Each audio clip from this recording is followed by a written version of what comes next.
हमारी अंतरिक्ष की कहानी नेब्यूलर थ्योरी का परिचय। यह एक ऐसी कहानी है जो हमें हमारे सौर मंडल की उत्पत्ति के रहस्यों में ले जाती है। क्या आपने कभी रात को आसमान की तरफ देखा है और उन अनगिनत तारों को निहारते हुए सोचा है कि यह सब कैसे शुरू हुआ? यह सवाल हमें ब्रह्मांड की गहराइयों में ले जाता है।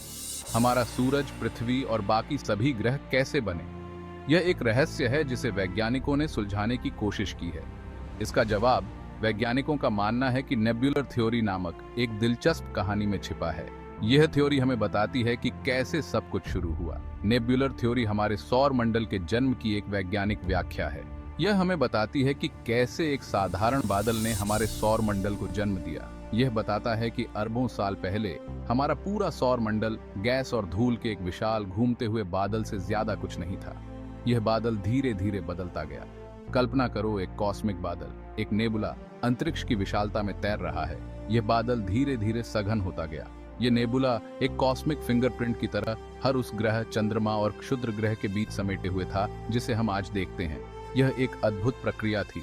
नेब्यूलर थ्योरी एक कॉस्मिक रेसिपी की तरह है जो उन सामग्रियों और चरणों को रेखांकित करती है जिनके कारण हमारे सौर मंडल का निर्माण हुआ। यह एक जटिल प्रक्रिया थी। यह गुरुत्वाकर्षण, टकरावों और हमारे चारों ओर ब्रह्मांड को आकार देने वाली अविश्वसनीय ताकतों की कहानी है। यह ताकतें मिलकर हमारे सौर मंडल को आकार देती हैं। तो समय में वापस उस यात्रा के लिए तैयार हो जाइए जहां हम गैस और धूल के एक साधारण बादल से अपने सौर मंडल के जन्म को देखेंगे। यह एक अद्भुत यात्रा होगी। एक बादल की कल्पना करो, सौर मंडल की धूल भरी शुरुआत। यह तस्वीर अपने दिमाग में बनाओ। अरबों साल पहले, मनुष्यों या डायनासोर के पृथ्वी पर घूमने से बहुत पहले, हमारा सौर मंडल गैस और धूल का एक विशाल बादल था। यह बादल, जिसे नेबुला कहा जाता है, आपके साधारण बारिश वाले बादल जैसा नहीं था। यह बहुत विशाल था, अंतरिक्ष में खरबों मील तक फैला हुआ था। यह नेबुला तत्वों का एक कॉस्मिक कॉकटेल था जिसमें ज्यादातर हाइड्रोजन और हीलियम थे, जो ब्रह्मांड में सबसे हल्के तत्व हैं। लेकिन इसमें कार्बन, ऑक्सीजन और यहाँ तक कि लोहे जैसे भारी तत्वों के छोटे छोटे कण भी थे, ग्रहों के निर्माण खंड और अंततः स्वयं जीवन। हालांकि यह बादल वहां ऐसे ही नहीं बैठा था। यह लगातार गति में था, एक कॉस्मिक सूप की तरह घूम रहा था और मथ रहा था। और इस ब्रह्मांडीय सूप के भीतर गुरुत्वाकर्षण कुछ अविश्वसनीय खाना बनाना शुरू करने वाला था। ग्रेविटी कार्यभार संभालती है। पतन शुरू होता है। ब्रह्मांड में हर वस्तु, धूल के सबसे छोटे कण से लेकर सबसे बड़े तारे तक, गुरुत्वाकर्षण नामक बल लगाती है। ग्रेविटी एक अदृश्य हाथ की तरह है जो चीजों को एक साथ खींचती है। कोई वस्तु जितनी विशाल होगी, उसका गुरुत्वाकर्षण बल उतना ही मजबूत होगा। अंतरिक्ष की विशालता में गुरुत्वाकर्षण ने नेबुला के गैस और धूल के कणों को एक दूसरे की ओर खींचना शुरू कर दिया। जैसे जैसे ये कण करीब आते गए, उनका संयुक्त गुरुत्वाकर्षण मजबूत होता गया और आसपास के बादल से और भी अधिक सामग्री खींचता गया। इसे एक पहाड़ी से लुढ़कते हुए स्नोबॉल की तरह समझो। जैसे जैसे स्नोबॉल लुढ़कता है, यह और अधिक बर्फ उठाता है, बड़ा और बड़ा होता जाता है। इसी तरह नेबुला का केंद्र, जहां गुरुत्वाकर्षण सबसे मजबूत था, अधिक से अधिक गैस और धूल जमा करने लगा, सघन और गर्म होता गया। आकार में घूमना घूमता हुआ डिस्क। जैसे ही नेबुला अपने ही गुरुत्वाकर्षण के तहत ढह गया, कुछ आकर्षक हुआ। जैसे एक घूमने वाला फिगर स्केटर तेजी से घूमने के लिए अपनी बाहों को अंदर खींचता है, वैसे ही ढहता हुआ बादल भी तेजी से घूमने लगा। यह घुमाव कोणीय संवेग के संरक्षण के कारण था, जो भौतिकी का एक मूलभूत नियम है। कतई गति का ढहते हुए बादल के आकार पर गहरा प्रभाव पड़ा। एक पूर्ण गोले में ढहने के बजाय बादल गैस और धूल की एक घूमती हुई डिस्क में छपटा हो गया। एक पिज्जा बनाने वाले को हवा में आटा उछालते हुए कल्पना कीजिए। जैसे ही आटा घूमता है, यह छपटा होकर एक डिस्क का रूप ले लेता है। यही सिद्धांत हमारे सौर मंडल पर अपनी प्रारंभिक अवस्था में लागू होता था। यह कतई डिस्क हमारे सूर्य और उसकी परिक्रमा करने वाले सभी ग्रहों का जन्म स्थान बनेगी। भाग 5। एक तारे का जन्म। सूरज प्रज्वलित होता है। कताई डिस्क के केंद्र में गुरुत्वाकर्षण अधिक से अधिक गैस और धूल खींचता रहा। केंद्र अविश्वसनीय रूप से सघन और गर्म हो गया, जिससे लाखों डिग्री का तापमान पहुंच गया। इन चरम स्थितियों के तहत कुछ अविश्वसनीय हुआ।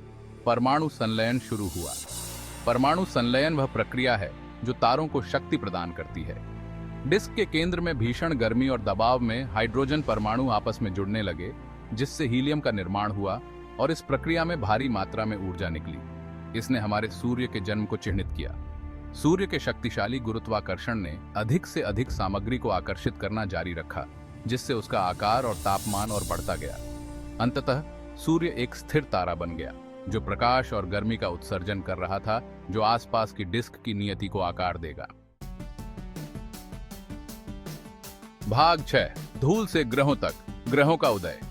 एक तरफ जहां डिस्क के केंद्र में सूर्य प्रज्वलित हो रहा था, वहीं आसपास की डिस्क में बची हुई गैस और धूल भी नाटकीय परिवर्तनों से गुजर रही थी। जैसे ही डिस्क ठंडी हुई, धूल के छोटे छोटे कण आपस में चिपकने लगे, जैसे ब्रह्मांडीय धूल के गोले। लाखों वर्षों में ये धूल के गोले बड़े होते गए। अंततः मीटर से लेकर किलोमीटर तक के आकार की वस्तुओं का निर्माण हुआ। ग्रहों के ये निर्माण खंड, जिन्हें ग्रहों के नाम से जाना जाता है, ग्रहों के निर्माण खंड थे। डिस्क का आंतरिक भाग, जो सूर्य के करीब था, बाहरी क्षेत्रों की तुलना में अधिक गर्म था। इसका मतलब था कि आंतरिक सौर मंडल में केवल लोहे और सिलिकॉन जैसी चट्टानी सामग्री ही संघनित होकर ग्रह बना सकती है। ये चट्टानी ग्रह अंततः स्थलीय ग्रह बनेंगे: बुध, शुष्क, पृथ्वी और मंगल। भाग 7, बृहस्पति का निर्माण, एक विशालकाय का जन्म। डिस्क के बाहरी क्षेत्रों में फ्रॉस्ट लाइन से परे तापमान इतना ठंडा था कि चट्टान और धातु के साथ साथ पानी की बर्फ, मीथेन बर्फ और अमोनिया बर्फ जैसी बर्फ भी संघनित हो सकती थी। बर्फीले पदार्थ की इस प्रचुरता ने बाहरी सौर मंडल में ग्रहों को आंतरिक सौर मंडल में अपने चट्टानी समकक्षों की तुलना में बहुत बड़ा होने दिया। इन बर्फीले दिग्गजों में से एक, बृहस्पति, इतना विशाल हो गया कि उसके गुरुत्वाकर्षण ने आसपास की डिस्क से भारी मात्रा में गैस को आकर्षित करना और जमा करना शुरू कर दिया। अंततः बृहस्पति हमारे सौर मंडल का सबसे बड़ा ग्रह बन गया, जो हाइड्रोजन और हीलियम के घूमते हुए वातावरण वाला एक गैस विशालकाय ग्रह था। आसपास की डिस्क पर बृहस्पति के विशाल गुरुत्वाकर्षण का गहरा प्रभाव पड़ा, जिससे क्षुद्र ग्रह बेल्ट का निर्माण हुआ और अन्य गैस दिग्गजों शनि, अरुण, यूरेनस और वरुण, नेपच्यून के निर्माण को प्रभावित किया। भाग 8, बचे हुए क्षुद्र ग्रह और धूमकेतु। ये खगोलीय पिंड हमारे सौर मंडल के प्रारंभिक दिनों के महत्वपूर्ण अवशेष हैं। प्रोटोप्लेनेटरी डिस्क की सारी सामग्री ग्रहों में समाप्त नहीं हुई। कुछ सामग्री अंतरिक्ष में बिखरी रह गई। ग्रहों के बनने के बाद अरबों ग्रह, जिनका आकार कंकड़ से लेकर बौने ग्रहों तक था, बच गए थे।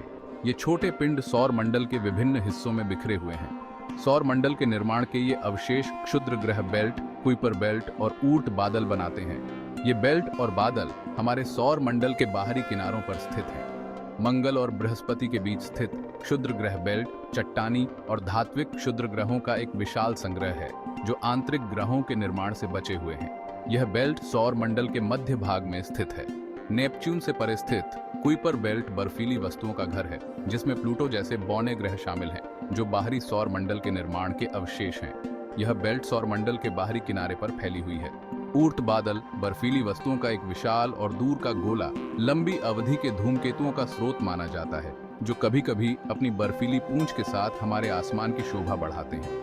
ये धूमकेतु सौर मंडल के बाहरी किनारों से आते हैं। सौर मंडल के निर्माण से बचे हुए ये अवशेष उन परिस्थितियों और प्रक्रियाओं में बहुमूल्य अंतर्दृष्टि प्रदान करते हैं, जिन्होंने हमारे ब्रह्मांडीय पड़ोस को आकार दिया। इनसे हमें यह समझने में मदद मिलती है कि हमारे सौर मंडल का विकास कैसे हुआ। भाग 9, हमारे सौर मंडल से परे नेब्यूलर थ्योरी की विरासत।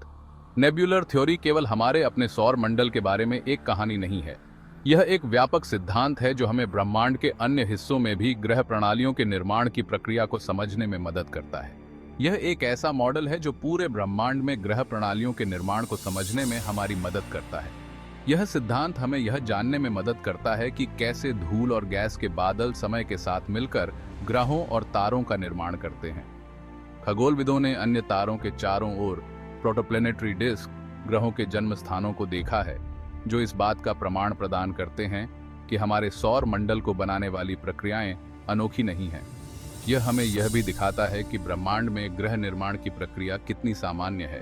नेब्यूलर थ्योरी ने खगोलविदों को एक्सोप्लैनेट की विविधता को समझने में भी मदद की है, जो ग्रह अन्य तारों की परिक्रमा करते हैं। यह सिद्धांत हमें यह समझने में मदद करता है कि कैसे विभिन्न प्रकार के ग्रह विभिन्न परिस्थितियों में बनते हैं। एक्सोप्लैनेटरी सिस्टम की संरचना और संरचना का अध्ययन करके खगोलविद ग्रह निर्माण के अपने मॉडल को परिष्कृत कर सकते हैं और उन परिस्थितियों की गहरी समझ हासिल कर सकते हैं जो हमारे जैसे ग्रह प्रणालियों को जन्म देती है।